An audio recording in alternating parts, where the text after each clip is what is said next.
Hello, it's Regina. Welcome back to my haunted library.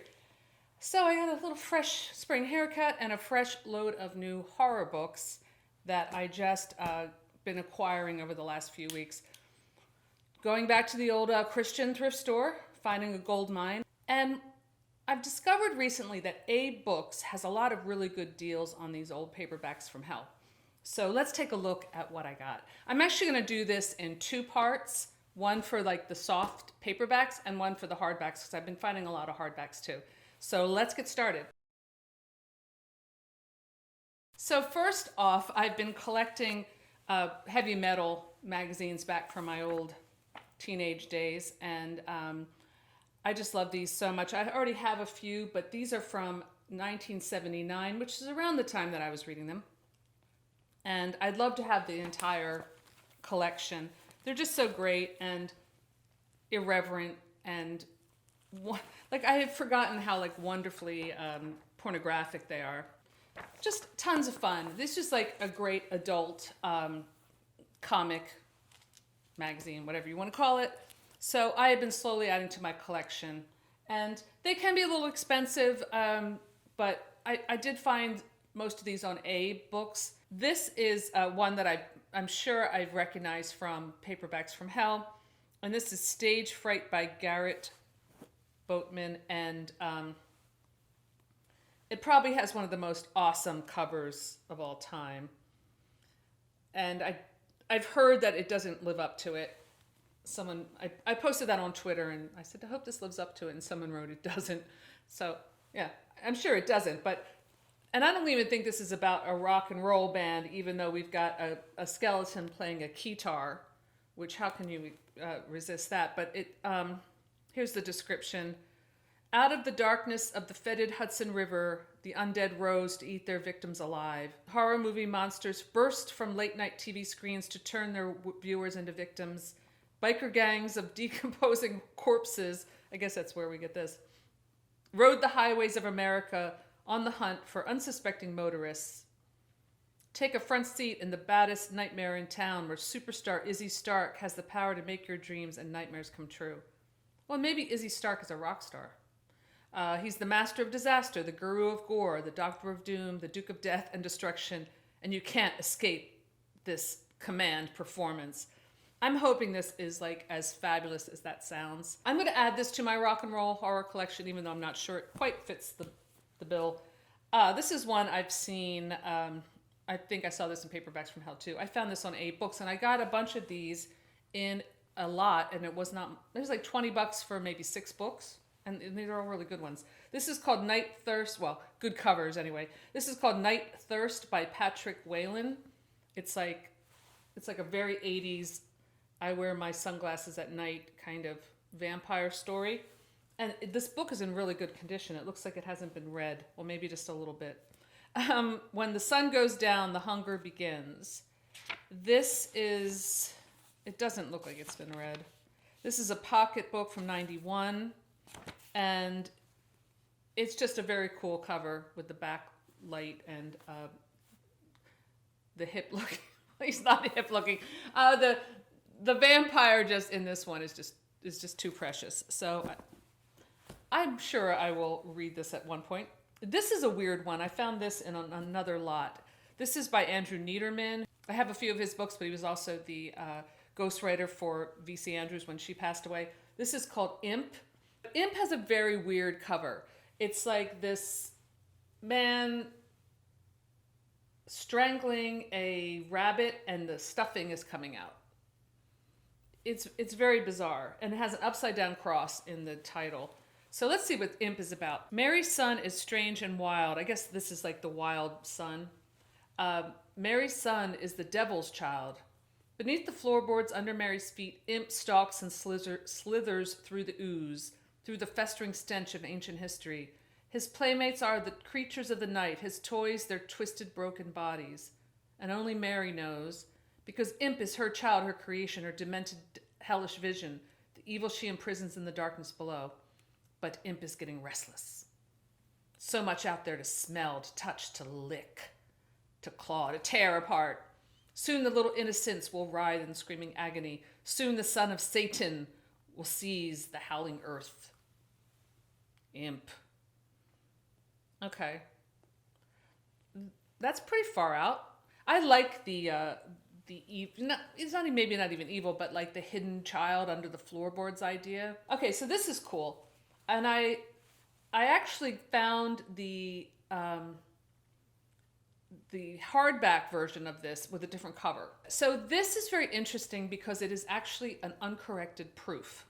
So I got this on Abe Books. It wasn't expensive. I think it was like maybe $7 with shipping, and it's also signed by the author. So I was really it was kind of funny to see. Well, it did say that it was signed by the author when I bought it. So I'm like, oh, well, that's cool. But it has this really cool note in the front, and it says, "For Bill, maybe together you and I could figure out what Zevon song the damn quote is from." So obviously there's a Warren Zevon song quoted in this book, and they can't figure out what song it is. Meanwhile, enjoy the hell out of this. Cheers, David Cho. If someone knows how to pronounce his name, if you could write it phonetically in the comments, I would really appreciate it. So this is I feel like this could be like a collector's item. So I'm hanging on to this one. And like I said, I have the hardback too, which has a really awesome cover. So yeah, and I know this is about rock and roll, so this is definitely going into that pile. This is one I found in the thrift. This is called The Manipulator by Dana Brookins. So this one is, he was a young, innocent boy up against the evil genius of the Manipulator with this big zombie hand. And this is a zebra book from 1989, Dana Brookins. I do have a couple of books from this author, Ken Yulo. And this one I got on Abe in a lot. This is called The Brownstone. It has the die cut cover. You see like an old lady's face here in the window, and then it's just a little glue. I didn't rip anything. We've got something going on in there. This is one that was in my last haul, but for some reason I forgot to mention it. I don't know how I could, because it really is a fabulous cover. This is Save the Last Dance for Me by Judy Miller, and it has this great girl peeking out from behind a curtain, and when you open it, there's a skeleton embracing the ballerina. So this is a pocketbook, 1981, and it's a little bent here, but it's in really good shape. And that one I found at the Christian thrift store. Here's another V.C. Andrews, just adding to my collection. And I figured that maybe someday I can just open a bookstore, with all these books I'm buying. I guess it's not as expensive as couture clothes or anything. So this cover is just too much with this girl playing the guitar, electric guitar with laser beams shooting out of her eyes. It's just too funny. This is a pocketbook, 1984. She is young, beautiful, and talented. Raised by the nuns, she looks like an angel, but she is sensuous, satanic, and carnally promiscuous. I got to put this on the top of the stack. This sounds fun. Wherever she goes, bizarre things happen. A spark flares into a roaring bonfire. Rushing winds shatter windows. Rising water surges into a drowning flood. Wherever she is, so is sudden death and terror. This is a Specter by Stephen Laws. I've heard a lot of good things about Stephen Laws, and I have a couple of his other books here, but I don't think I've ever read it. This is a weird cover with like some friends hanging out with ghosts of friends maybe in the back, and it's like recessed a little bit. It has some texture on the cover. Never forget your old friends. Someday they may kill you. Specter. So this is obviously a ghost story. 1986. This is a Tor book. I don't have too many Tor horror books. So Richard has kept the photograph for 10 years, a tangible memory of that last happy time, the last time the biker chapter was united in friendship. Weeks later, they had scattered, each carrying a terrible secret. The photo was an unchanging reminder of joy and of betrayal. Unchanging, but now horribly changed. Phil has disappeared. Phil is dead. Derek is fading. Derek is destroyed by a creature from Nightmare. And then it goes on and on. So this looks like this is kind of like almost like in The Ring. And I've seen it. It was used in The Omen too with the slash through the photograph. That's a really good device. I mean, yes, it's been used a lot, but something starts happening to certain people in the photograph and you know that they're next or that they're going to die. This is very cool, and I got this for a really good price on A Books. It was like about $10. I was very excited to find this. It's called The Scream by John Skip and Craig Specter. It's in excellent condition. It's hardly been, like the spine is still uncracked. Inside the book, it says, "The sound at the heart of a nightmare." And then check this out. There's a little poster. I'll do a close-up. There's a little poster inside. That is so cool. I love when books come with like things. I don't think I've ever had a poster in my book. I've had like bookmarks and stuff, but this, how cool is this? This is Bantam Books, 1988. The Scream. It emerged from a war-torn jungle where insanity was just another word for survival, and death was the easy way out. And then this is one that I've seen people talking about, and I on booktube, and I did a book search and I found it, and it was not expensive. This is Ghoul by Michael Slade. An advanced course in psycho horror, convulsively terrifying. I couldn't put it down. Alice Cooper. Okay, well that's pretty cool if Alice Cooper is doing like your blurb. And I have a feeling this may be in, does this have a rock and roll theme? What you don't know can hurt you, really, really hurt you. The bodies were all the same. First they had been stripped naked, then the blood had been drained from them while they were still alive.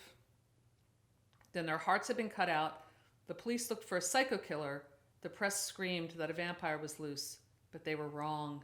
It was worse. Ghoul. Okay, this is another one that I did a search for and found on A Books. It's a rock and roll horror, I believe. There's a guitar on the front, a purple guitar on the front with a skeleton. This just looks like the 80s, just the typeface and the colors. The leader of the band is the Master of the Night music by Sheila Bristol Gardner. Her lonely nights were over. For hospital nurse Kitty Barrett, handsome Michael Sandin seemed the perfect answer to all her lonely nights. A rock guitarist with dark good looks. Okay, so that's good. Michael not only had given up the fast and dangerous party habits of his kind, but he was ready to settle down in Ocean City, North Carolina with his music and with her. But the horror was just beginning, of course. This is called Black Death, Fear the Flesh-Eating Bacteria. This is by R. Carl Largent. And it's kind of a creepy looking face there. Leisure Books, 1995. Black Death. I do have a lot of leisure books. And the last, also from the thrift store, is Burning Water by Mercedes Lackey. This is a tour book. This looks kind of like a witchy occult book. Let's take a look. Nice blurb by Stephen King on the back. Mercedes Lackey's work is as sharp and scary as the suddenly revealed fang of a vampire. She'll keep you up long past your bedtime. Okay. Burning Water. Something ancient and incredibly powerful is stalking Dallas. First it attacked cattle, now it's going after people. Men, women, even children, dozens at a time. And it leaves behind an aura of supernatural evil. Detective Mark Valdez feels that evil. He's dealt with magic before. And he knows he's in over his head. So he calls in a specialist. And then it goes on and on. Diana Treguard, romance novelist, investigator of unnatural events, practicing witch. This sounds like fun.